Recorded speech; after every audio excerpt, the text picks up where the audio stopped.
বরিশালের হিজলায় প্রথমবারের মতো প্রায় ২০০ হেক্টর জমিতে তরমুজ চাষ করা হয়েছে।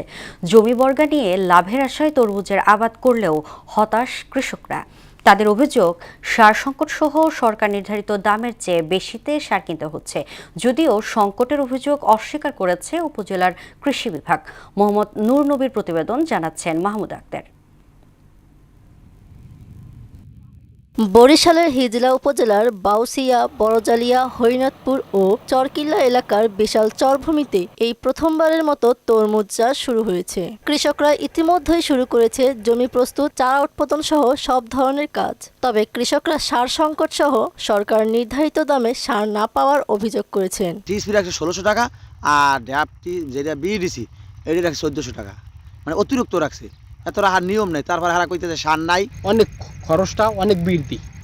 যদি এরম দাম থাকে আমরা তরমুজ দিয়া লাভবান হইতে পারবো না। আমরা এই তরমুজ চাষ করতে আমরা মানে সারের খুব ক্রাইসিস। আমরা মানে যেই দামে আমরা সার পাওয়ার কথা সেই দামে পাই না, কিন্তু আমার মতনে বাড়তি লইতে চায়। সরকার যেহেতু কৃষি অফিসের দ্বারা আমাদের একটু সহযোগিতা করে, সারের মূল্যটা যদি একটু নিয়ন্ত্রণে আনে সঠিক দামে, তাহলে আমার একটু লাভবান হওয়ার সম্ভাবনা আছে। সার সংকটের অভিযোগ অস্বীকার করে উপজেলা কৃষি কর্মকর্তা জানান, পর্যাপ্ত সার মজুদ রয়েছে। তবে কৃষকদের নির্দিষ্ট পরিমাণে সার প্রয়োগের পরামর্শ দিয়েছেন। তরমুজ চাষাবাদে যে পরিমাণ সারের প্রয়োজন, সেই সারের পর্যাপ্ত পরিমাণ মজুদ আমাদের হিজলা উপজেলার জন্য রয়েছে।